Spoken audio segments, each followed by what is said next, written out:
बिस्मिल्लाहिर्रहमानिर्रहीम। अस्सलाम वालेकुम। ग्लोबल उर्दू न्यूज़ के साथ मैं हूँ रिया चौधरी। बुलेटिन में शामिल करते हैं आज की अहम खबरें। बन्नू में ऑपरेशन कामयाब, 25 दहशतगर्द हलाक, 7 ने हथियार डाल दिए।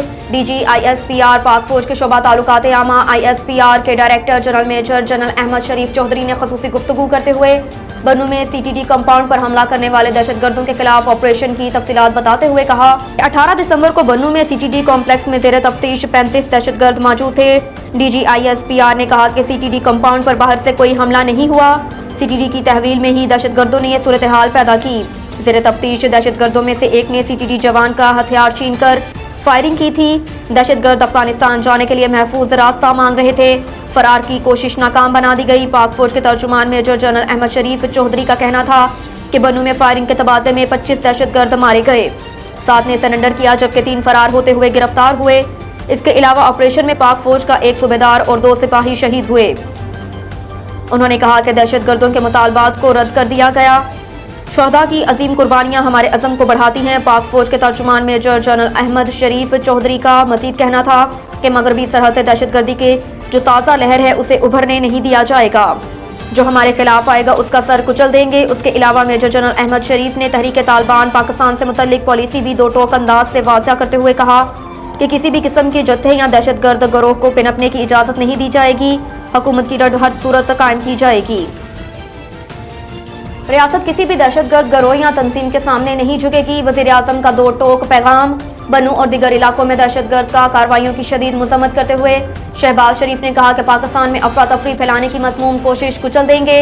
दहशतगर्दी कौमी सलामती का हसास मसला है जिसके तदारुक के लिए इज्तिमाई सोच और लाहा अमल की ज़रूरत है। वज़ीर आज़म ने इस अज़म का अदा किया कि रियासत किसी भी दहशतगर्द गिरोह या तंजीम के सामने नहीं झुकेगी। दहशतगर्दों के साथ आइन और कानून के मुताबिक सख्ती से निपटा जाएगा। हुकूमत दहशतगर्दों के बैरूनी सहूलतकारों और उनकी पनाहगाहों का सदेबाब करेगी। शहबाज शरीफ ने दहशतगर्दी के खिलाफ बरसर पैकार फोर्सेस के जज्बे और अज़म को खराज तहसीन पेश करते हुए कहा कि कौम अपने शेर दिल दुलेर अफवाज के शाना बशाना दहशतगर्दी का खात्मा करके रहेगी। उन्होंने जख्मियों की जल्द सेहतयाबी के लिए दुआ करते हुए हिदायत की कि उन्हें इलाज मुआवजे की बेहतरीन सहूलियात फराहम की जाएँ। उनका कहना था कि मुसल्लह अफवाज और दीगर कानून नाफिज करने वाले इदारों के जवानों की कुर्बानियाँ नाकाबिले फरामोश हैं। ऑपरेशन रद्दुल फसाद और ज़रबे अज़ब दहशतगर्दी के खात्मे के लिए अहम इक़दाम थे। शोहदा की कुर्बानियाँ ज़ाया नहीं होने देंगे। वज़ीर आज़म पाकिस्तान ने कहा कि अमन अमान की बुनियादी जिम्मेदारी सूबों की है, लेकिन वफाक इन मसाइल पर आंखें बंद नहीं कर सकता। दहशतगर्दी के मुकाबले के लिए सूबों के साथ मिलकर काम करेंगे। दहशतगर्दी के खात्मे के लिए नेशनल एक्शन प्लान पर मुकम्मल अमल दरामद करवाया जाएगा। पंजाब सियासी बहरान। स्पीकर का गवर्नर की एडवाइस पर असम्बली इजलास बुलाने से इनकार। गवर्नर पंजाब की जानिब से एतमाद के वोट के लिए 2 सफ़ात पर मुश्तमिल चार्जशीट के जवाब में स्पीकर ने भी 2 सफ़ात की वार्निंग जारी कर दी, जिसमें उन्होंने गवर्नर की जानिब से इजलास बुलाए जाने का अमल गैर आईनी करार दिया। वाज़ेह रहे कि असम्बली इजलास न होने के बावजूद मुस्लिम लीग नून ने आज पंजाब असम्बली आने और एहतजाज का ऐलान कर रखा है, तो दूसरी जानिब असम्बली सेक्रेटरीट ने गवर्नर के हुक्म पर इजलास बुलाने का गजट नोटिफिकेशन भी जारी नहीं किया, जबकि स्पीकर ने अपने तलब करदा जारी इजलास को गुज़श्ता शब जुमे तक मुलतवी कर दिया। चीफ व्हिप पंजाब असम्बली के मुताबिक मुस्लिम लीग नून, पीपल्स पार्टी और इत्तेहादी जमातों के अरकान आज पंजाब असम्बली जाएंगे। उन्होंने कहा कि अपोजिशन जमातें आज दोपहर 4 बजे गवर्नर के नोटिफिकेशन के मुताबिक पंजाब असम्बली पहुँचेंगी। खलील ताहिर संधू के मुताबिक हुकूमत ने अगर पंजाब असम्बली के दरवाजे बंद किए तो फिर वहीं इजलास मुनक्किद करेंगे। अगर हुकूमत ने इजलास बुलाया और ना ही वज़ीर आला ने एतमाद का वोट लिया तो गवर्नर के पास इख्तियार है कि वो वज़ीर आला पंजाब को डीनोटिफाई कर सकता है।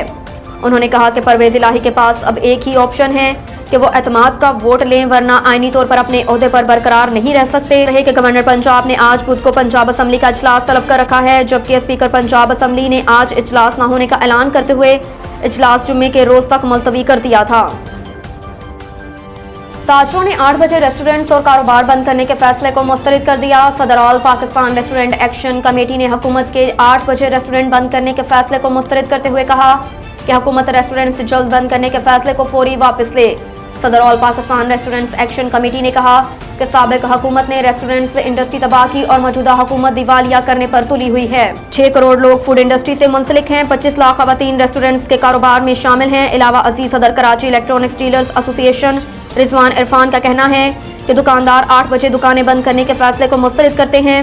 हुकूमत अहम फैसलों से कबल मुशावरत नहीं करती, दुकानें जबरदस्ती बंद करवाने की मजम्मत करेंगे।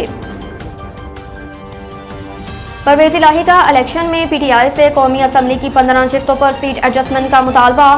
وزیر اعلیٰ پنجاب چودھری پرویز الہی نے Pakistan Tehreek Insaf P T I سے اگلے الیکشن میں قومی اسمبلی کی 15 اور صوبائی اسمبلی کی 30 نشستوں پر سیٹ ایڈجسٹمنٹ کا مطالبہ کر دیا۔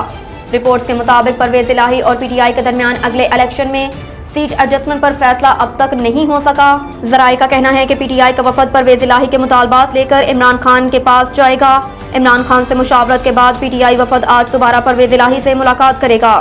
گزشتہ روز مسلم لیگ کاف اور تحریک انصاف کے درمیان آئندہ انتخابات میں سیٹ ایڈجسٹمنٹ کے معاملات طے کرنے کے لیے پی ٹی آئی کے وفد کی وزیر اعلیٰ پرویز الہی اور مونس الہی سے ملاقات ہوئی۔ پی ٹی آئی کے رہنما فواد چودھری کا کہنا تھا کہ ملاقات میں قومی صوبائی اسمبلیوں میں سیٹ ایڈجسٹمنٹ پر تبادلہ خیال کیا گیا۔ فواد چودھری نے مزید کہا کہ سیٹ ایڈجسٹمنٹ کے سلسلے میں بات چیت کا دوسرا راؤنڈ آج ہوگا۔ حلقوں کی فہرست پر بات چیت کی جائے گی۔ شامل کرتے ہیں بھیمبر آزاد کشمیر سے بیورو چیف عرفان یونس جلال کی رپورٹ کے مطابق فرمائش پر گلوبل اردو نیوز چینل کے سی ای او عثمان سلیحریہ اور گلوبل نیوز انسامیہ کی بھیمبر آزاد کشمیر آمد۔ بھیمبر آزاد کشمیر کے مختلف پریس کلب کا دورہ کیا۔ گلوبل نیوز کے نمائندگان میں کارڈز اور اتھارٹی لیٹرز بھی تقسیم کیے گئے۔ اب تک کے لیے اتنا ہی، دیکھتے رہیے گلوبل اردو نیوز۔